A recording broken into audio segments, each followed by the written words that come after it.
Hello, everyone. Welcome on this new episode of Education Futures.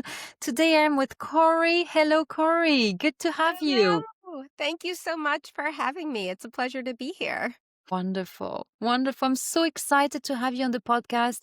Previous guests have been telling us we should have AI for education on the podcast. And it's the initiative that you are working for and towards. I'd love to know more about you, Corey, first. What did you do before joining AI for education? And what made you join this amazing initiative? Thank you so much for asking. I am a career educator. At least I like to consider myself that. I started off my career as a high school English teacher in Houston, Texas. And then I was also a founding school leader of a middle school, high school, so 6th through 12th grade here in the United States. And did that for a while and just deeply, deeply loved that work and cared deeply about my students and the community and the families.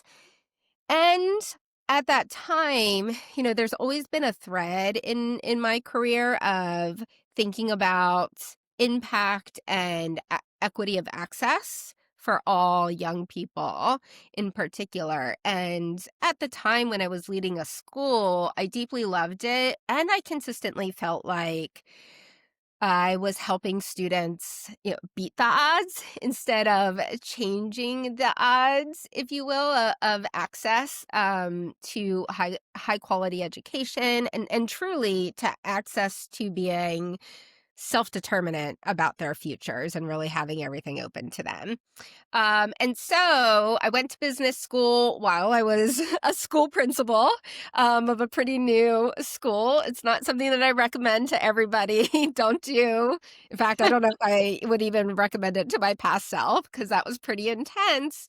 But I went to an entrepreneurship program at Rice University in Houston, Texas, got my MBA, and then just really that helped to spearhead thinking about what's possible with school design and technology, and can we continue to explore what structures and systems in education are outdated, and how can we enhance and update and innovate, which ultimately led me to the world of EdTech and school design and consulting around both product development as well as what school programs could look like.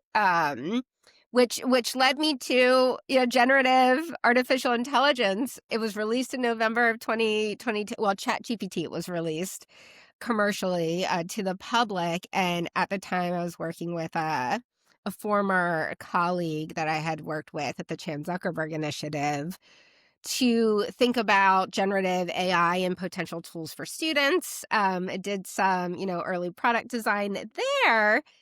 And I love that work. I love product design. I love talking to, teachers and school leaders and educators about what they might need and what technology could support as they are working with their students. Um, but very quickly and very early on, I could see both the possibilities and opportunities for education with generative AI and the risks and concerns I was having, as things would be developed. And I was thinking about talking to school leaders and talking to teachers and encouraging them to use this technology in their classrooms. My school leader self, my instructional leader self was very much like, whoa, time out, pause. There's a lot to really learn about this technology and to understand about change in schools and integrating something that is so new and nascent that led me to wanting to pull back from the product side of things and really Hmm. be in a space where product agnostic, let's just build an understanding of what this technology is and how to do it responsibly. Mhm. So just luckily in a lot of ways, serendipity, fate, whatever you believe in, in how the universe works. At the time, Amanda and I started to connect and talking about the work, and we realized that we had some very similar values and diagnoses of the space and had similar work that we wanted to do. And so we decided to merge our efforts, and I joined AI for Education. Amazing. And can you share a bit more about AI for education to our listeners? What do you do? How do you operate? I'd love to know, like, yeah, what's the model? Are you a non-for-profit? Are schools paying you to help them adopt these tools? Yes, absolutely. So, AI for Education, we focus on building AI literacy within educational communities and institutions.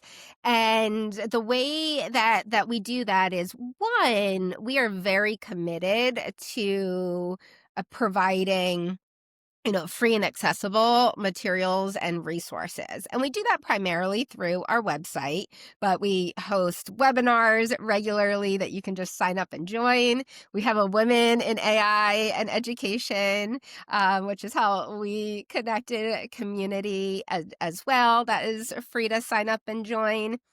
And we publish quite a bit of resources, quite a lot, in fact, resources on our site, the prompt library being one of the most popular ones, so that anybody anywhere in the world can access those resources. And then we also do hybrid courses that have been just amazing, because similarly, we're working with leaders and educators globally, that they can sign up. And it's amazing too, because they get to be a part of a cohort of people that are doing this around the world and thinking about building AI literacy and adapting instruction and assessment and building guidelines and policies and things like that. And then we also do work directly with school districts, individual schools, nonprofits, and sometimes, local, state education agencies or local agencies. So, and we are a completely, female owned, Mhm. bootstrapped. We are for profit, but we are, and so our partners do pay for services. But it was important to us that we have full control over the direction of the organization. And so we made the decision to just really go for it and see if we could build a company without taking any kind of nonprofit philanthropy money or any kind of investors. And so Mm. far so good. We're still going. Amazing. Well done. And I'd love to understand what you mean when you say becoming AI literate. What does it mean Yes. to become? What does it mean to be AI literate nowadays? Oh, such a great question. Because we feel pretty strongly that there is a set of knowledge and skills and really mindsets that set individuals up for success in navigating this emerging technology. And sure, some of that is, how do you open, ChatGPT or Claude AI and prompt with it, and what are the features and different things that it can do and capabilities. But AI literacy is not just that. AI literacy, when we really step back, we work to build an understanding of what is generative artificial intelligence, how is it developed, and what is the role of training data? And what is it actually doing when we are prompting? And why is it that things like misinformation and hallucinations and, bias and disproportionate representation in outputs, things like that, like, why are those actually inherent in the way that the technology works rather than bugs that we can eventually expect to go away?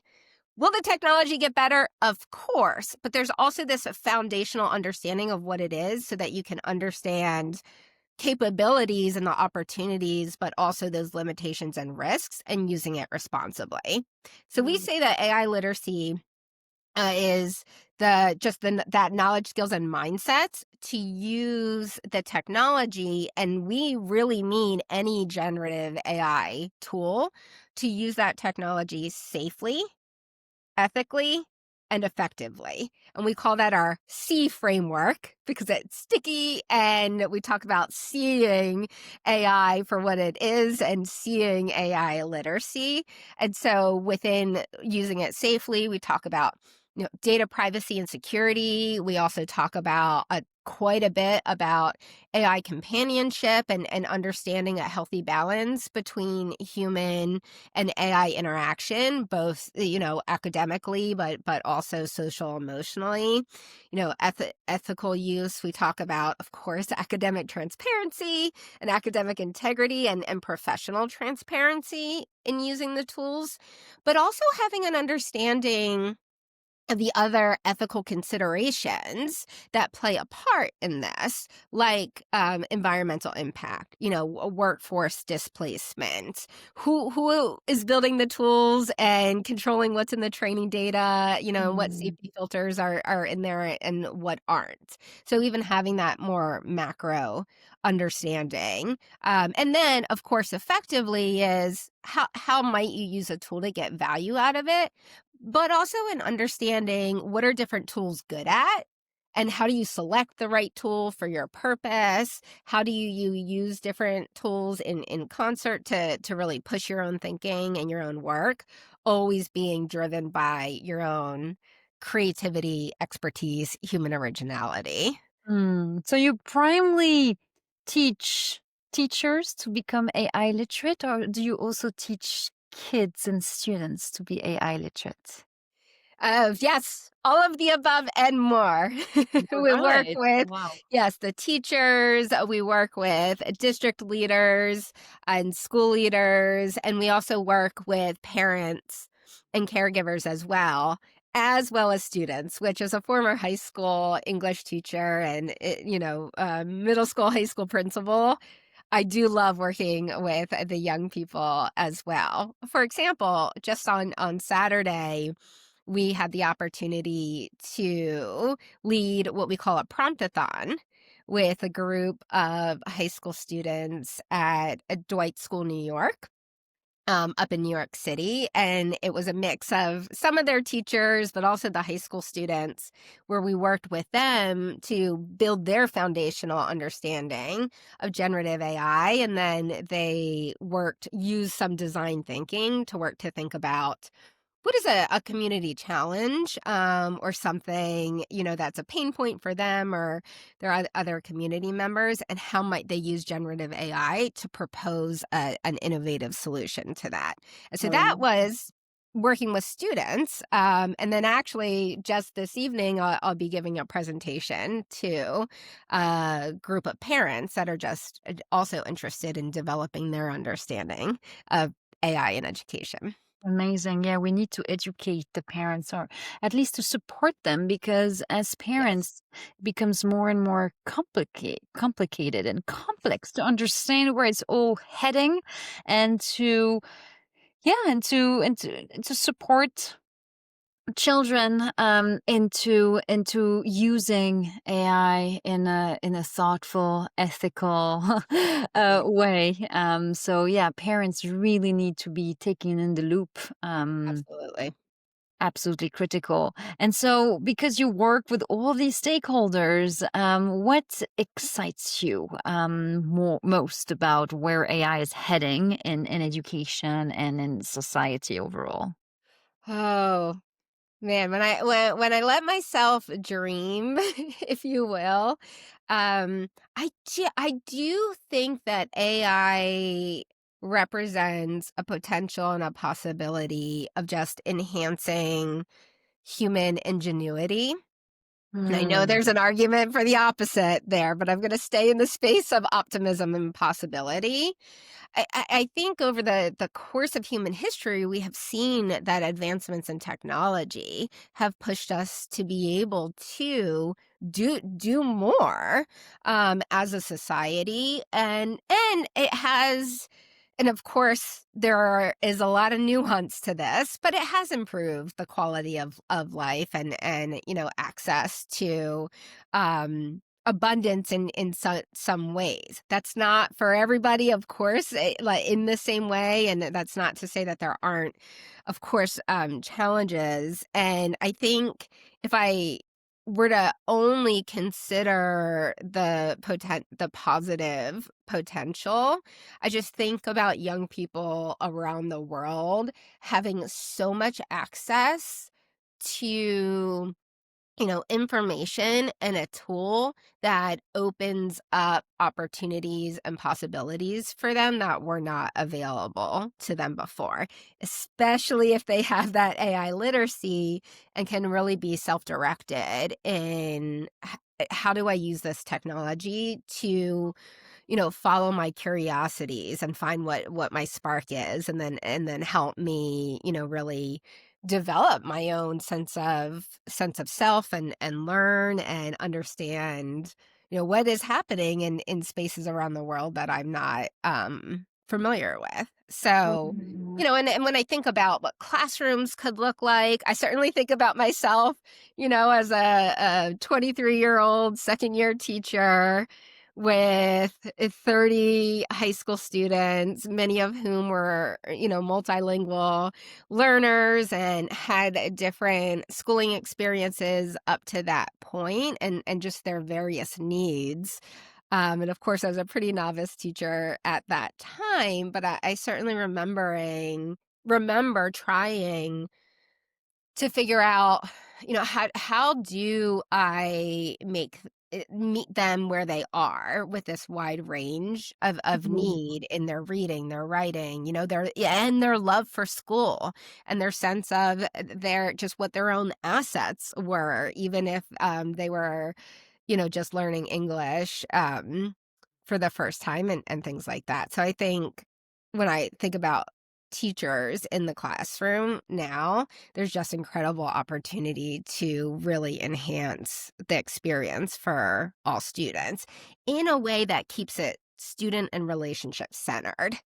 Like, I Mm. don't think of every student has, their own group of AI chatbots that meet their needs and that they're all in their personalized, educational pathways on their computers all day. No, we use generative AI to think about what are those individual paths, but that it also creates even more space for connection and relationship and collaboration amongst both the teachers and the students, and then amongst the students together as well. Absolutely. One shall never forget the power of social learning. And Mhm. we learn we're social beings, social animals, and we learn best when we are learning with our peers, with our teachers, and yes, we can have an AI tutor, but that will never replace that sense of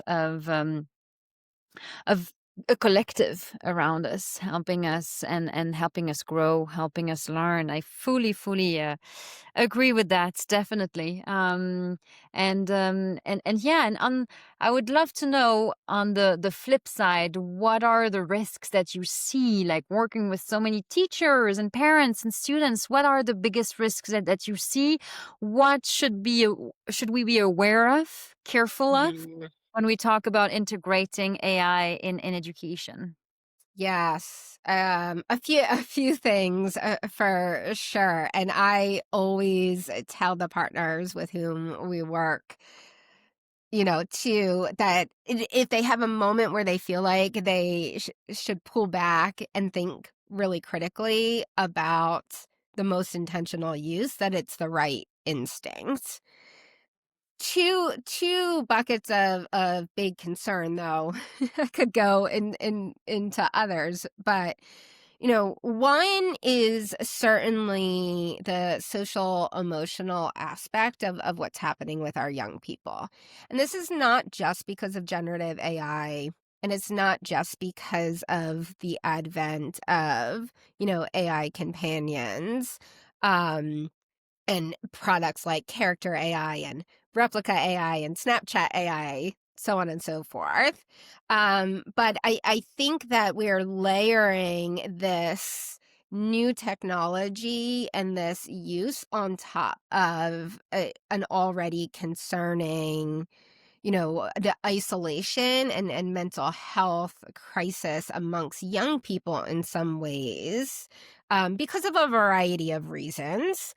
But if you're familiar at all with Jonathan Haidt's research and just really exploring what has been the impact of cell phones, social media, increased screen time, and COVID, it impacted development for a group of young people, that we are now layering on this experience where they can talk to artificial companions that are designed to make them feel great and make them feel like they're talking to a human that empathizes with them, and that, thinks that shares with them and affirms them, given the sycophantic nature of these tools.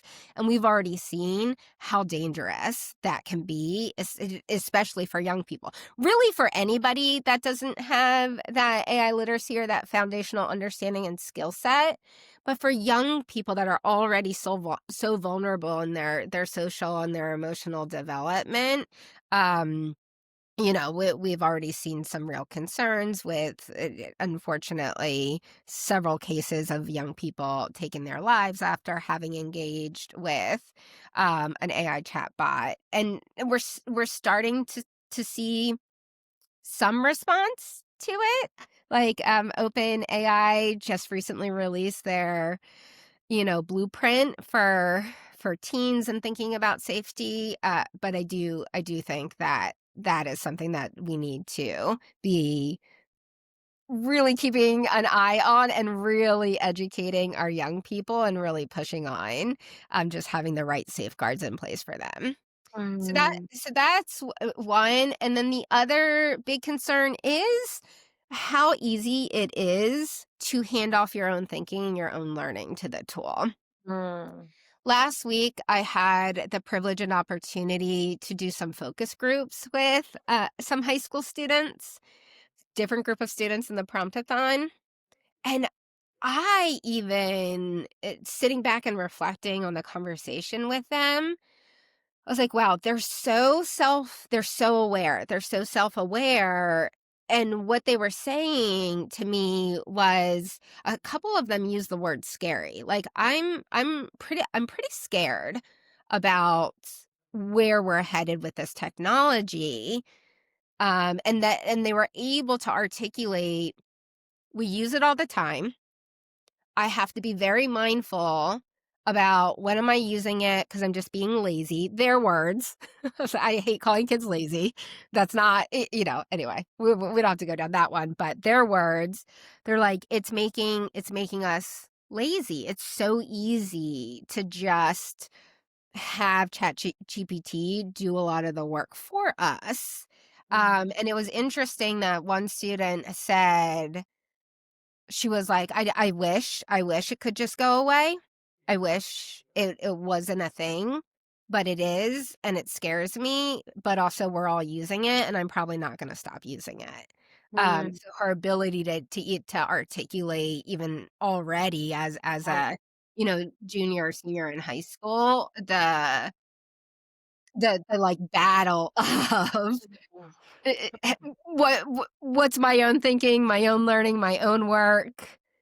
Yeah. How do I sit with it and kind of sit in that place of discomfort with cognitive learning and, productive struggle, and really commit to doing that before I, like, shift to this tool that makes everything a lot easier for me. Mhm. And what do you think, Corey? Should we stop? Should we pause AI research? Like, in an ideal world, what would you say? Like, are you really worried about the fact that these tools are going to be much more powerful in the next coming years? So, should we stop? Should we pause? What's your take on? Well, I don't think it's realistic to pause, but if it were, If it were realistic, it's not that I would say we should stop or pause, but what I do advocate for and wish were more true was just as much investment in developing people so that we're confident that all of the positive impact is what's realized in the future and that we're mitigating for the concerns. And that's both in education and broadly. And that there is certainly some positive, again, movement, in the EU, there's been some great legislation passed, here in the US. The federal government is making a nod to the importance of AI literacy. Now, how that all plays out, we will wait to be seen. But when I think about those conversations with students, I don't find myself thinking like, gosh, I really wish that this technology, we could put it back in the box. What I find myself thinking is, gosh, I wish we had so much more time to work together as an education community Mm. to really think about what does it look like to build an understanding in students that this technology exists, and it's just as important to decide I can use it, but I'm not going to, because I'm making the choice to connect with another person, to be creative, to synthesize my thoughts. I'm making an explicit choice to do that free of technology because I value my own voice, my own humanity, my own, unique individuality. And then, so AI-free education or AI-free learning has to be more of an intentional and a cognizant choice in a world where AI exists. And then also, like, okay, I'm confident in what I think about this or how I wanna argue this point or whatever the particular task at hand is. Now, here's how I'm going to use AI as a tool to refine and sharpen um what I already think or what I've already learned. Mm. So anyway, that's a long way of saying no, I wouldn't necessarily say let's pause, because I do think there's incredible opportunity to meet needs that we haven't been able to meet before in education. But I do wish there was far more balance in what does our society need to be ready for this technology and investment in that, just as Absolutely. much as there's investment in, like, how quickly can we get to artificial general intelligence, you know? Absolutely, absolutely, and really investing in the people, investing Yes. in in our kids, our students, obviously, but also in the workforce, investing Yes. in training Yes. people on how to use it, training people on how to, yeah, how to understand and think about these technologies as well. And I Right. love when you say that, yeah, we need to train students to choose their brain cells and brain connections versus the easy choice of getting the instant answer. And the problem is with adolescents, you taught adolescents, so you Yes. know it's hard. It's hard to teach Yes. them that, yeah, gaining time is less important than making your brain cells work and creating new brain connections and Mhm. limiting your brain atrophy. And it's hard for students to understand that. They're like, oh, I just don't need to learn this. I'm just gonna ask the AI because I don't see the point of learning this. Even if you don't see the point of learning a particular subject, it's still great for your brain, right? Your Exactly. brain is a muscle, and you need to strengthen it. It's like telling me you're never going to do any kind of sports in your life, right? So it's, Exactly. yeah, yeah, it's really tough because they don't get it. They don't like they're like, "Oh, I don't need to learn this. I don't see any point. So let me just do the work with the AI." So, Right. mm, Right. I mean, I know it's not the perfect metaphor, but I was thinking about, sports as well. Like, just because we have cars and trains to get from point A to point B doesn't mean people stop, you know, exercising or doing sport or jogging or walking. And sure, I know not everybody jogs, etc. But it doesn't, you don't think to yourself, well, my legs don't need to be strong enough to walk. No, like, we have to combine those things. We have to combine, what we have innately and the technology and infrastructure that we have available to us. Absolutely, absolutely. Yeah. And I would love to understand the impact that you're having on the field, and so the feedback you're getting from school leaders, from teachers that you train in AI literacy. Are there any schools or districts that you're particularly proud of their journey from Yes. 0 to 1? I would love to hear these stories. Oh, yes. Yes, absolutely. Well, one thing that is pretty consistent that we hear from our partners, and at this point, we've worked with over 250 institutions globally, still growing. That number might be too low now, from our last count. And what we know to be true is that, um, we don't want people to shy away from getting started just because it feels so big and complex, and people tend to be aware that it is a controversial issue and there are ethical questions. But what we see is, even within 90 minutes together, we can move a group of educators that have had no formal training, but some of them are, dabbling with the technology, from not being sure how they think about it or how to use it most effectively, to having that foundation of understanding that builds their confidence in further, not just further exploring the use of the technology for their own practice, but they Mm, do love that, like, oh, okay, here's how I can use it to further differentiate for my students, or to just further bring my own, um perspective and personality into my classroom, or bring my students' interests into the classroom. They see that, but it also builds their confidence in that bigger picture of, okay, now I understand a little bit more what this technology is, and how we do really need to be thinking about what this means for our classrooms and the mhm, evolution of what our students are ultimately going to need to be successful. mm. Um, and of course, it's not just like a 90-minute, foundational AI session and then one and done, and we have it all figured out. No, we know that that's not true at all. And so, but there is a journey, like a very common path of building that foundational AI literacy, making sure you have, guidelines and policies in place, and then thinking about educators, parents and caregivers, students, and building that foundation, so that we can then start making really smart choices about what tools are we using in classrooms, why, what's the role of the tool, how do we evolve our instructional and our assessment practices.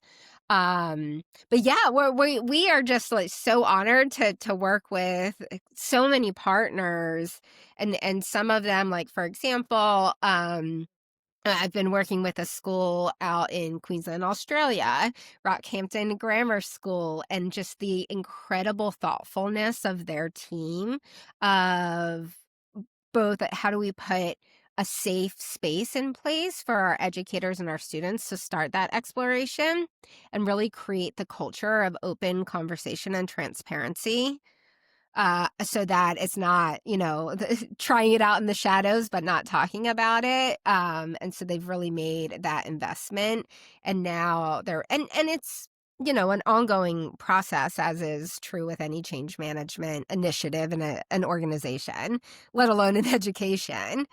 But they're really thinking about,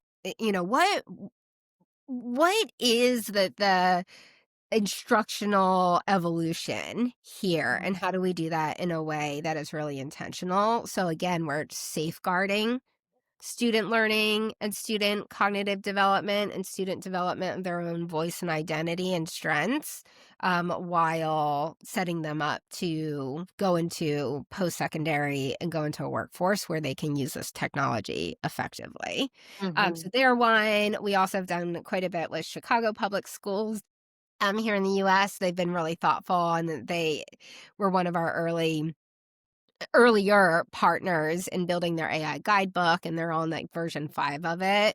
Again, it's not just policy, it's really, they have a great vision and guiding principles, and they're putting structures in place to get that professional development and learning opportunity to their educators. So there are many um, Beautiful. around the world, but those are a few that we've been working with actually for several years for both of those organizations. Amazing. Yeah, I saw the Chicago Public School guidebook. So you help them do that. I'm gonna put it in the show notes as well. And yeah, for ethical use of AI, if I'm not mistaken. Or Yeah, was it? really for all of it. And Chicago is great in that they're extremely mindful about making safe and ethical technology choices for, especially when it comes to data privacy and security for their educators and their students. And so when we first partnered up with them, they had, we see this in districts. Of course, they have the IT, and tech team and procurement team that had like some really like technical stuff ready to go related to AI tools in the district. But then we also had the academic leadership and the academic team thinking about what does this mean for instruction in our schools and our classrooms? And again, how do we provide some guidance and insight for our district? And so we were able to work with both of those teams and bring their initial work together, share our expertise from having already done this with a few other, well, more than a few, but with other districts and schools. And it was just a beautiful collaboration of then it resulting in ultimately what they have published. And what I would highlight about the way Chicago Public Schools is going about this is that I mentioned they're on version 5, I believe. And we, again, given how nascent this is, the limited research to date, how much more we need to learn about what it's going to look like to integrate this effectively, we strongly, strongly encourage our partners to commit to regular review and updates as they're learning. They need to Mm. be learning and reflecting and continuously improving, and Chicago's been a great model of that, as they have consistently come back to that document, really reflect on what are they learning, what are they seeing, and making updates based on that. That's so important. Yeah, Mhm. I'd love for you to share the latest link if you have it, so I can put it in the show notes afterwards. I'm sure it could be of interest to some of our listeners. Um, Absolutely. Education Futures is a podcast looking ahead. We try to do some kind of forecast in each of our episode, forecasting the future of education, 2035, 2040. What will education look like? And you have co-created a school already. If you had to imagine the school of 2035 or of 2040, what would it look like? And how would, teaching, assessment, or the physical school building itself be different from what we know today? How would you design the school of the future? Mhm. This is one of my favorite thought experiments to do.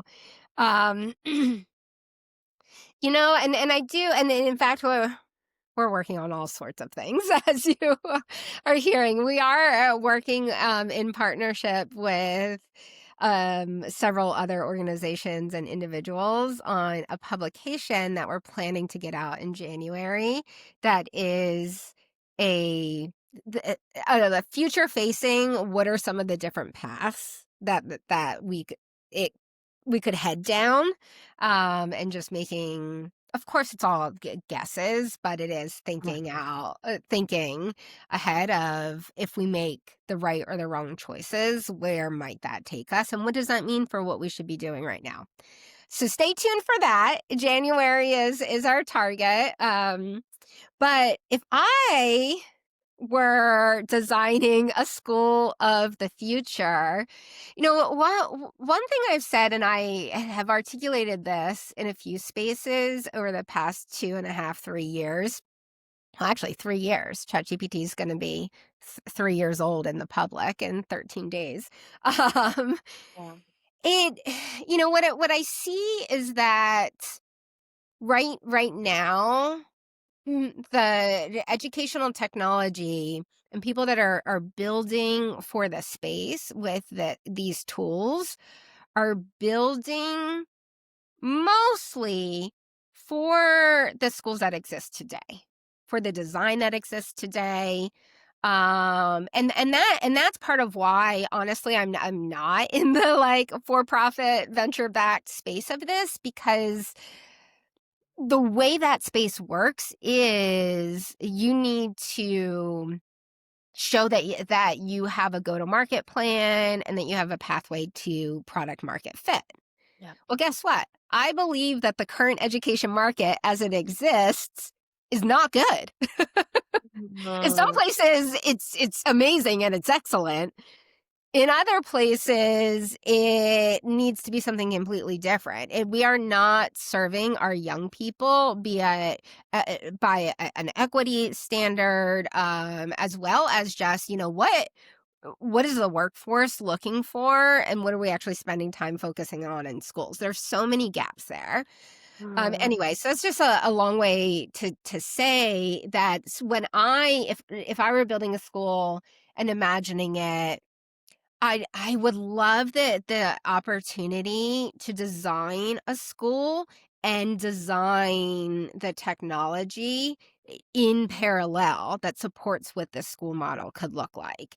And I would start in high school, in secondary, and then really think about, okay, what are those foundational skills, the durable skills, of course, is still the academic skills, but having clarity about what is our vision for a graduate, that we believe is going to make them lifelong learners and have entrepreneurial skills.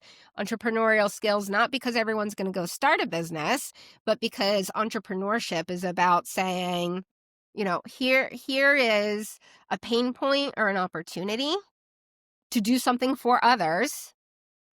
Here are the resources and tools that I have available to me. How do I build or design something that can bring those two things together? And I think that ability to think that way, and to be a lifelong learner and have, self-direction in that, are the types of things that are going to help young people navigate whatever this future is going to look like, which Mm. we can't fully predict.